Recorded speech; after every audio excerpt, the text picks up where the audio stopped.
السلام علیکم خواتین و حضرات، آپ دیکھ رہے ہیں اپنا YouTube channel views of Faisal Muhammad. Pak Bharat جنگ کے حوالے سے حصہ بندیاں جو ہیں وہ دوبارہ ہو رہی ہیں۔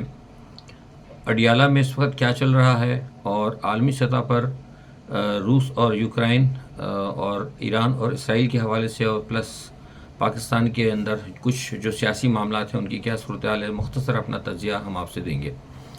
سب سے پہلے تو یہ بتا دیں کہ آپ کو بتایا تھا گزشتہ ویلاگ میں کہ یوکرائن اور روس کے درمیان ترکی میں جو جنگ بندی کی بات چیت ہوئی تھی وہ تقریباً ناکام ہو چکی ہے۔ اس کی ناکامی کی وجہ جو ہے وہ یوکرائن کی شرائط ہیں۔ یوکرائن کی شرائط جو میں سمجھتا ہوں بالکل مناسب نہیں ہے، کیونکہ وہ جو باتیں کر رہا ہے وہ کم از کم وہ ہم جیسے لوگوں کے لیے بھی قابل قبول نہیں ہے، کیونکہ جنگ تو صرف یوکرائن نے خود کی تھی، امریکہ کے کہنے پہ کی تھی، اور اس میں روس کے دروازے پہ لا کے اس نے روس کے دشمنوں کو بٹھا دیا۔ تو ظاہر سی بات ہے، پھر پیوٹن نے یہی کہا ہے کہ جب آپ نے ہمارے دروازے پہ لا کے ہمارے دشمنوں کو بٹھایا، آپ نے ہمارے لیے جو ہے مطلب تحفظات پیدا کیے، تو اب جو بات چیت ہوگی وہ یا جنگ بندی ہوگی وہ اسی بنیاد پہ ہوگی کہ جو ڈونیٹسک، لوہانسک اور زیپوریشیا کے جو علاقے ہیں وہ ہمارے پاس ہی رہیں گے، اور جو علاقے ہمارے پاس ہیں وہ ہم رکھیں گے تاکہ ہم ان کو ایک بفر زون بنا لیں، تاکہ یہاں پہ ایک فری اسٹیٹ ہو اور ہمیں کم از کم تھوڑا سا روس کی سرحدوں سے ہم اپنے دشمن کو دور رکھ سکیں، اور آپ جو ہیں نیٹو میں نہیں جائیں گے۔ ظاہر سی بات ہے، کوئی بھی نہیں مانے گا، میں بھی نہیں مانوں گا کہ میرے دروازے کے اوپر میرا جو دشمن ہے، جو مجھے تباہ کرنا چاہتا ہے، جو مجھے ختم کرنا چاہتا ہے، اس کو میرے دروازے پہ آنے کی میں اجازت تو نہیں دوں گا۔ تو لہٰذا اس پس منظر کی وجہ سے وہ جنگ جو ہے ختم ہو گئی، بات چیت ختم ہو گئی، اور اس کے بعد وہ جنگ تو ختم نہ ہوئی، بات چیت ختم ہوئی، اور اس کے بعد اب یہ ہوا کہ دونوں طرف سے بڑے زبردست طریقے سے جو ہے حملے شروع ہو گئے ہیں، اور روس جو ہے اس وقت کوشش تو کر رہا ہے ایک محتاط حملہ کرنے کی، لیکن جیسے یہ بات چیت ختم ہوئی اس کے فوراً بعد ایک حملہ کیا یوکرین نے بہت بڑا ماسکو کے وسط کے اندر، جس کے جواب میں پھر روس نے بھی یوکرائن پہ بڑے حملے کیے، اور اب یہ معاملہ جو آگے بڑھتا جا رہا ہے، اور مجھے اب لگ رہا ہے کہ اس کے اندر جو یورپ کی جو شے ان کو مل رہی ہے، مجھے لگتا ہے کہ معاملہ بڑھے گا، اور کہیں نہ کہیں اب یہ اچانک روس جو ہے نا، آپ دیکھیں گے کہ ہو سکتا ہے اس مہینے تو خیر مشکل ہے، اگلے مہینے آپ دیکھیں گے شاید ہو سکتا ہے یہ جنگ یورپ تک آ جائے، اور حملے جو اگر ہوئے تو پہلے، جس میں ہمیشہ سے کہتا ہوں کہ مجھے سب سے پہلا ہوتا وہ حملہ نظر اگر آ رہا ہے تو وہ برطانیہ پہ حملہ ہو سکتا ہے۔ تو یہ جنگ جو ہے اس تمام تناسب مجھے رکتی نظر نہیں آ رہی۔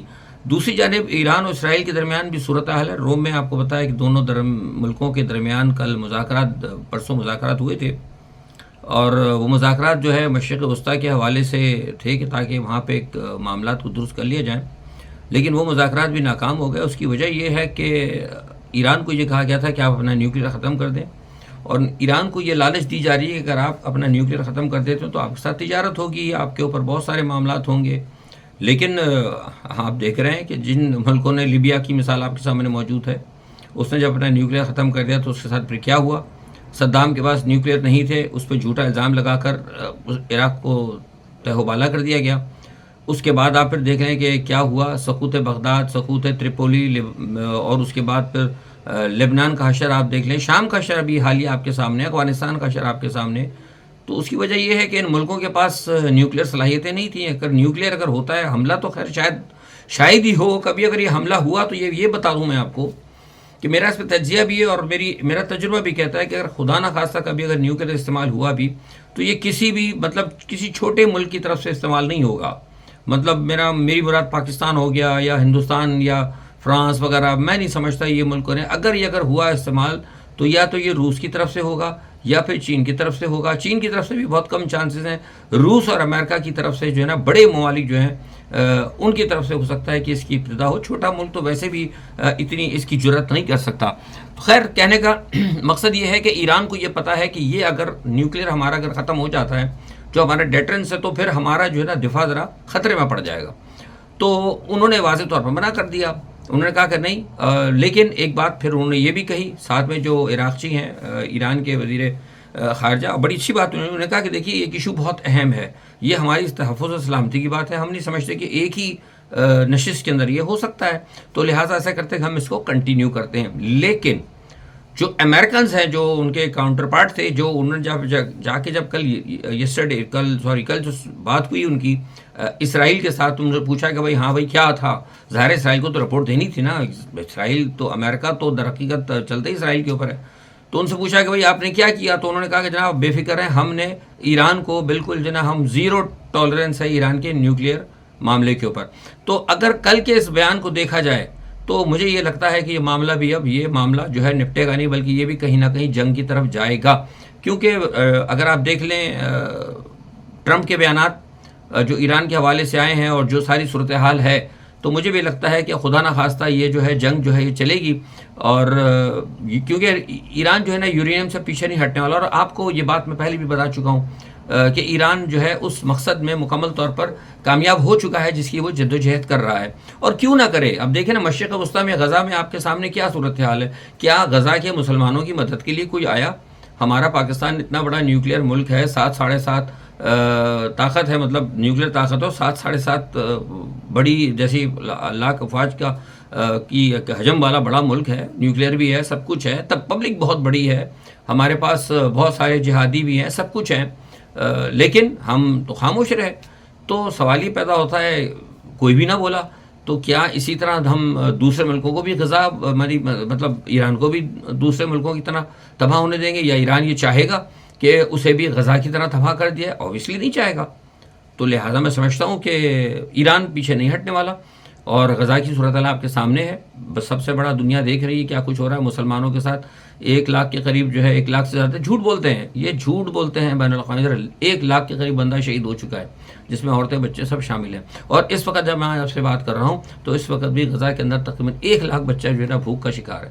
اور کتنے لوگ صبح شام کتنے بچے بھوک سے، ہر 2 گھنٹے بعد ایک بچہ یا ایک عورت بھوک کی قحط کی وجہ سے کا شکار ہو رہی ہے. اور ساری دنیا میں آپ دیکھیں بڑی آرام کی باتیں ہو رہی ہیں، آنیاں جانیاں میٹنگز ہیں، جنگ بندی، روس، یوکرین اور پاکستان اور انڈیا، لیکن ان کی طرف کسی کی بھی توجہ نہیں ہے. اور اسرائیل آرام سے بڑی طریقے کے ساتھ اس کو غزہ کو فتح کرتا جا رہا ہے، اور جو گریٹر اسرائیل کا جو پلان ہے وہ پس سے بڑھتا بڑی تیزی سے کامیاب ہو رہا ہے. تو ایسی صورت میں سمجھتا ہوں کہ ایران کی جو اسٹینڈ ہے وہ بالکل درست ہے. تو مجھے لگتا ہے کہ روس اور یوکرائن کی طرح فی الحال یہ دوسرا جو جنگ کا محاذ ہے یہ بھی ایسا ہی چلتا رہے گا. آتے ہیں ہم تیسرے محاذ کی طرف. تیسرا محاذ ہے جناب پاک اور بھارت کا. دیکھیے پاک بھارت کے حالیہ تنازع میں بھارت کو فی الحال شکست تو ہوئی ہے، اس میں تو کوئی دو رائے ہے ہی نہیں. لیکن اب یہ ہے کہ معاملہ مجھے مزید خراب ہوتا نظر آ رہا ہے. کچھ لوگ کہہ رہے ہیں کہ بھارت ہمت نہیں کرے گا. نہیں، دیکھیے بھارت نے جو کچھ کیا تھا اس میں امریکہ کی آشیرواد تھی، یہ میں آپ کو پہلے سے کہتا رہا ہوں. اب وہ امریکہ نے رکوا دیا، کس کے کہنے پہ رکوایا؟ چھوڑیں، ویلاگ چھوٹا ہوتا ہے، آپ سب باتیں سمجھتے ہیں، سنتے رہیں کس نے کیا تھا. امریکہ کو توقع نہیں تھی کہ پاکستان اتنا زبردست جواب دے گا، اور ان کو یہ توقع تھی کہ انڈیا اسی کے اندر کوئی ایسا زبردست ایک جواب دے گا پاکستان کو کہ خطے کے اندر ہمارا پٹھا ہے، ہمارا جو نگران ہوگا وہ بڑا طاقتور ہوگا. لیکن اسے دیکھا کہ اس کا تو پٹھا پٹنے لگا ہے ابھی، اور اس کی ابھی جو کشتی ہو رہی ہے اس کے اندر اس کے ابھی داؤ پیچ کام نہیں آ رہے. تو اس نے فوراً آگے پیچھے کر کے ادھر ادھر سے فون کرا کے نے اس معاملے کو روک دیا. لیکن یہ معاملہ رکا نہیں ہے. اب پاکستان کی جانب سے کہا جاتا ہے کہ بھارت نے پانی روک دیا. دیکھیے میں ایک بات آپ کو پہلے ہی بتا چکا ہوں، بہت سارے لوگ پوچھتے بھی رہے مجھ سے، عموماً میں اپنے ٹویٹر پہ بھی بتاتا رہا، پھر میں چھوٹا سا بتا دیتا ہوں. دیکھیے پانی روکنا اتنا آسان نہیں ہے. میں نے آپ سے پہلے کہا تھا. یہاں ایک آپ کو بتا دوں کہ یہ جس وقت ہمارا برصغیر میں بٹوارا ہوا تھا تو 6 ندیاں تھیں تقریباً پلس مائنس. میں آپ کو یہاں بتا دوں 6 ندیوں میں فیصلہ یہ ہوا تھا کہ یہ اللہ آپ کا بھلا کرے ندی ہے اپنا ستلج اور اپنا بیاس اور راوی، یہ 3 جائیں گے کس کے پاس؟ بھارت کے پاس. یہ فیصلہ ہو گیا تھا. اور باقی جو 3 بڑی ندیاں ہیں اس میں ایک پنجاب اور جہلم اور سندھو، یہ تیسری ندی یہ آیا تھا فیصلہ پاکستان کے حصے میں جانے کا. اچھا اس کی پھر وہ آپ کو پتہ ہے کہ سنتے رہتے ہیں کہ ورلڈ بینک وغیرہ نے گارنٹی لے لی. اچھا ایک بات یہ کہتے ہیں کہ روک دیں گے. یہاں بتا دوں کہ روکنا ایک تو ویسے بھی آسان نہیں ہوگا. میں بھی بتاتا ہوں جلدی آپ 2-4 الفاظ میں. بڑی لمبی تفصیل ہے، مختصر رکھوں گا. اور دوسرا یہ کہ ایک معاہدے کے اندر بھی ہے کہ دونوں ممالک یعنی بھارت اور پاکستان دونوں کوئی بھی اس کے جو معاہدہ ہے اس کی مخالفت نہیں کریں گے. تو میں سمجھتا ہوں کہ اتنا آسان نہیں ہے. اور غالباً شاید اگر دیکھا جائے نا غور سے تو ابھی بھی بھارت یہ کہہ رہا ہے کہ ہم نے روک دیا، لیکن وہ اس معاہدے کو کہہ رہا ہے کہ ہم نے اس کو سسٹین کیا، مطلب اس پہ پاؤز لگایا ہے. اس نے یہ منسوخ نہیں کیا، اس نے کہا ہم نے اس پہ پاؤز لگایا ہے. تو مجھے نہیں لگتا کہ یہ اتنا آسان ہوگا. اس کی وجہ ایک تو یہ ہے کہ دیکھیے جو دریا، یہ جو سندھ ندی ہے نا، سندھو ندی جس کو ہم کہتے ہیں، دریا سندھ جو آتا ہے، یہ نکلتا ہے چائنا سے ہوتا ہوا یہ تبت براستہ تبت، اور تبت سے پھر ہندوستان، اور ہندوستان سے ہوتا ہوا پاکستان، اور پاکستان سے نکلتا ہوا سندھ سے ہوتا ہوا ادھر سے نکل سیدھا جناب کراچی سے ہوتا ہوا یہ سیدھا جاتا ہے آپ کا بحیرہ عرب ہمارے سمندر کے اندر. تو جہاں تک میری معلومات ہے، ہو سکتا ہے میں مطلب اتنا کوئی مطلب اس کا واٹر کا معلومات جو جغرافیہ کا ایکسپرٹ تو نہیں ہوں، لیکن جتنے میری اسٹڈی ہے جو میرا اس سے مجھے پتہ لگتا ہے کہ یہ جو ہے نا ندی تقریباً کو 3,500 کلومیٹر سے زیادہ جو ہے نا اس کا رقبہ ہے. تو اس کو روکنا انتہائی ناممکن ہے. اگر بھارت روکنا بھی چاہتا ہے نا اس پانی کو، مثال کے طور پر اگر روکنا تو چھوٹا موٹا رکاوٹ کر لے گا، جیسے ابھی تھوڑا بہت کیا پانی کا، ہاں جہلم وغیرہ پہ کر سکتا ہے، تھوڑا بہت ادھر کچھ کر سکتا ہے. لیکن جو سندھ کا پانی ہے، سندھ کا پانی روکنے کے لیے اس کو بہت بڑے ڈیم بنانے پڑے، بہت بڑے بڑے ڈیم بنانے پڑیں گے. اور مجھے نہیں لگتا کہ بھارت ابھی اس پوزیشن میں ہو کہ اتنے بڑے ڈیم بنا کے وہ سندھو ندی کا جو ہے نا پانی اس کا روک سکے. تو لہٰذا میں سمجھتا ہوں کہ یہ فی الحال ایک بھارت کی طرف سے ایک جسے کہتے ہیں نا کہ ایک دھمکی، یا ایک جسے کہتے ہیں کہ پاکستان کے خلاف ایک تھوڑا سا اپنا دکھانا ہے، اپنے کیا کہتے ہیں مسلس دکھانے والی بات ہے، کیونکہ ابھی حالیہ طور پہ اس نے جو اٹھایا ہے مسئلہ. لیکن اس کے برعکس جو ہے یہ تو شاید اس میں بھارت کامیاب ہو بہت مشکل ہے. لیکن میں نے آپ کو، لیکن ہاں ایک چیز کا مجھے جو خطرہ ہے وہ میں آپ کو بتا رہا ہوں، جو میرا اپنا جو مطالعہ ہے یا جو میرا تجربہ ہے وہ یہ کہہ رہا ہے کہ دو چیزیں مجھے بڑا خطرہ ہے. ایک تو یہ کہ IMF کے اندر یہ بہت گڑبڑ کرے گا، گو کہ یہاں پاکستانی ہماری حکومت کہہ رہی ہے موجودہ کہ جناب وہ IMF سے بات ہو گئی، پیسے مل جائیں گے وہ، لیکن میں آپ کو حقیقت یہ چینل آپ کو کبھی غلط خبر نہیں دے گا. پس پردہ معاملات کچھ اور ہیں. اگر یہ پیسے IMF کے آپ کو مل گئے تو انتہائی کڑی شرائط پہ ملیں گے، اور آپ کا مزید جو ہے نا آپ کا دم جو ہے وہ جو کہتے ہیں نا کہ ہم بھارت کا سانس روک دیں گے، تو ہمارا جو ہے نا IMF جو اس میں مزید جو ہے ہماری سانس روک سکتا ہے. ایک تو یہ چیز رہے. دوسری مجھے لگتا ہے کہ جو FATF کا جو معاملہ ہے اس کے حوالے سے بھی بھارت ہمیں کوشش کرے گا کہ وہاں سے بھی ہم پہ دباؤ ڈالے. یہ دو چیزیں بین الاقوامی 2-3 معاملات پر بھارت ہمیں گھیر کر پھر کوشش کرے گا دوبارہ بھارت پاکستان کی طرف آنے پہ. تو لہٰذا میں سمجھتا ہوں کہ یہ معاملہ جو ہے نا آپ کا اتنا رکنے والا نہیں ہے. یعنی دوسرے الفاظ میں جیسے میں نے کہوں کہ یہ تیسری جنگ، جیسے میں نے پہلے کہا کہ روس اور یوکرائن، اس کے بعد مشرق وسطیٰ، اور اس کے بعد یہ میں نے آپ کو بتایا کہ تیسری جنگ جو ہے یہ بھی آپ کے سر پہ کھڑی ہے. یہ بھی کسی وقت شروع ہوگی ضرور، یہ میں آپ کو بتا دوں. یہ منسوخ نہیں ہوئی. اگر جو لوگ کہتے ہیں ختم ہو گیا، بھارت بیٹھ گیا، نہیں، ایسا کچھ نہیں ہے. میرے پاس میں بہت ساری چیزیں شیئر نہیں کرتا ہوں. وہاں تیاریاں ہو رہی ہیں، بڑے پیمانے پہ ہو رہی ہیں، اور بین الاقوامی سطح پہ جو کچھ کر رہا ہے وہ بھی آپ کو بتا دیا. اب اندرونی سطح پر بہترین تو طریقہ پاکستان کے لیے ہے کہ ٹھیک ہے وہ کہہ رہے ہیں کہ ہم فنڈ بڑھا رہے ہیں، سب کچھ کر رہے ہیں، اچھی بات ہے. لیکن بنیادی طور پر میں سمجھتا ہوں کہ پاکستان کے اندر جو اس وقت سچویشن ہے، اس سچویشن سے ان کو نکلنا ہوگا. اور عوامی جو ہے نا جماعتیں، میری مثال PTI ہے اور عوام ہے، ان کو چاہیے عمران خان وغیرہ سے بات کر لیں، اور بہتر ہوگا ان کے لیے. عمران خان کے حوالے سے بتا دوں کہ اڈیالہ کے اندر بھی وہ آپ کو میں نے کہا نا شروع سے ایک لفظ میں کہتا ہوں، اسی چینل میں ایک لفظ میں کہتا ہوں کہ وہ اسٹک اینڈ کیرٹ والا گیم جو ہے نا وہ ابھی بھی عمران خان کے ساتھ ابھی تک چل رہا ہے. ان کو ابھی تک راضی کیا جا رہا ہے کہ وہ کسی طرح مفاہمت پر آ جائیں. ہم نے تو کہا ہے کہ عمران خان تھوڑی بہت اگر مفاہمت کر لیں، اس وقت لچک پیدا کر لیں، یہ نہیں کہ کوئی اپوزیشن اسٹیبلشمنٹ سے ڈر کے، ملک اور قوم کی خاطر، کیونکہ ملک اور قوم کی خاطر اس وقت جو کچھ آرمی چیف نے کیا، جس طریقے سے ہمارے آرمی چیف نے جو دفاع کیا ہے ملک کا، بالکل قابل تعریف ہے. اس سے تو کوئی انکار ہی نہیں کر سکتا نا. اس سے تو انکار کرنا مطلب ملک دشمنی کے مترادف ہے. ہم تعریف کرتے ہیں اس بات کی، بالکل اچھی بات ہے.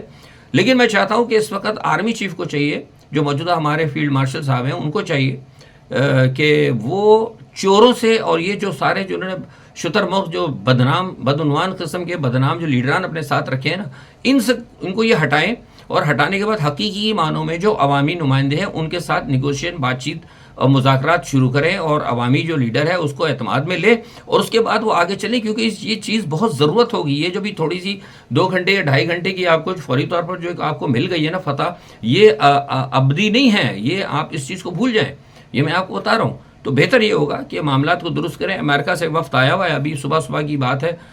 آج کوشش کی جا رہی ہے کہ اس وقت کی اڈیالے میں عمران خان سے ملاقات ہو جائے. پتہ نہیں ہونے دیتے ہیں نہیں ہونے دیتے، ابھی میرے پاس فی الحال اس حوالے سے کوئی اطلاع نہیں ہے. لیکن یہ ہے کہ یہ ہونا چاہیے، اور عمران خان کو آپ اعتماد میں لیں تو بہت اچھا ہوگا، کیونکہ پاکستان کے لیے جو اندرونی صورتحال ہے نا، اس کا عوام کے ساتھ چلنا، یعنی میں نے کہا کہ عوام کے ساتھ چلنا بہت ضروری ہے۔ اب ساری باتیں بہت اچھی ہو رہی ہیں، لیکن چونکہ ایک بات یہ بتا دوں کہ معاملات کچھ ایسے ہیں پاکستان میں کہ ہر جگہ بہت سارے معاملات کے اندر سختیاں بھی دیکھنے میں جا رہی ہیں۔ بنیادی طور پر حکومت جو ہے، جو آرمی چیف کا تو ایک طرف سے تو پلان بڑا اچھا نظر آتا ہے کہ بھارت ساتھ ٹکرانے کے لیے وہ تیار ہیں، لیکن دوسری جانب میں دیکھ رہا ہوں کہ ساتھ ساتھ وہ عوام کے بھی جو ہے مطلب حقوق پہ جو ہے تھوڑا سا سختی مطلب غضب کیا جا رہا ہے۔ بہت ساری چیز میں دیکھ رہا ہوں جو مجھے بڑا پریشان کری۔ مثال طور پہ کل وہ ایک انہوں نے نیا قانون بنا دیا کہ جو لوگ ڈپورٹ ہو جائیں گے ان کے پاسپورٹ، یار اگر ڈپورٹ، اگر مثال طور پہ کوئی حکومت کوئی بھی ڈپورٹ کر دیتی ہے کسی وجہ سے، انسان چلا جاتا ہے، کوئی غلطی ہو جاتی ہے، آبویسلی ہو جاتا ہے۔ اگر کسی نے ڈپورٹ کر، ہاں آپ اس میں کیٹیگری رکھیں کہ اگر کوئی شخص جعلی ویزے پر گیا ہے، کوئی شخص اگر مثال طور پہ اس نے جا کے وہاں کوئی کرائم کیا ہے، اگر ویسے کوئی بہت بڑا ہے، مطلب ایک طریقہ کار ہونا چاہیے کہ کس بنیاد کے اوپر آپ کو ڈپورٹ کیا گیا ہے، جرم کی نوعیت کیا ہے۔ اگر اس جرم کی نوعیت کو طے کرنے کے بعد اگر آپ اس بندے کا پاسپورٹ کینسل کر دیں، اس کو بینڈ کر دیں 5-10 سال کے لیے، تو بات سمجھ، لیکن جو بھی آیا ڈپورٹ ہو کے، اگر خدا نہ خواستہ وہاں کسی کی سمجھ میں نہیں آیا، کئی دفعہ امیگریشن کو تو بڑے اختیارات ہوتے ہیں، وہ تو کسی بندے کی سمجھ آؤں ڈپورٹ کرتے اٹھا کے آپ اگلے کا پاسپورٹ کینسل کر دیں گے۔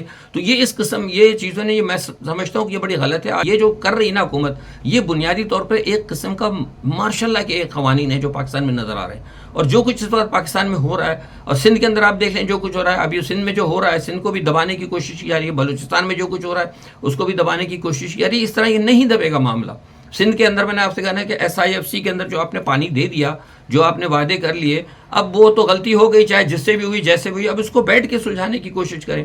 اب وہ سندھ کے اندر حالات بہت زیادہ خراب ہو رہے ہیں، اچھا بھارت اس کو بھی سپورٹ کرے گا، سندھ ریولوشن آرمی ہو گیا، اس کو سپورٹ کرے گا، جیسے وہاں BLA کو سپورٹ کر رہا ہے۔ تو ایسی تمام صورتحال کے اندر میں سمجھتا ہوں کہ پاکستان کی حکومت کو اور اسٹیبلشمنٹ کو چاہیے کہ تھوڑا سا یہ رویے کو اپنے لچک پیدا کرے۔ مطلب آپ جیسے جیسے اللہ تعالیٰ میں دیکھ رہا ہوں کہ آپ کو کامیابی مل رہی ہیں، آپ اندر سختیاں لے کے آتے جا رہے ہیں۔ آپ فیلڈ مارشل بن گیا، بہت اچھی بات ہے، بہت بہترین، بہت اچھا کام ہے، چلیے خوشی ہے ہمیں، لیکن آپ کے اندر اس حوالے سے جب آپ کو اللہ کامیابی دے رہا ہے تو آپ قوم کے لیے اور عوام کے لیے تھوڑی سی نرمیاں پیدا کریں۔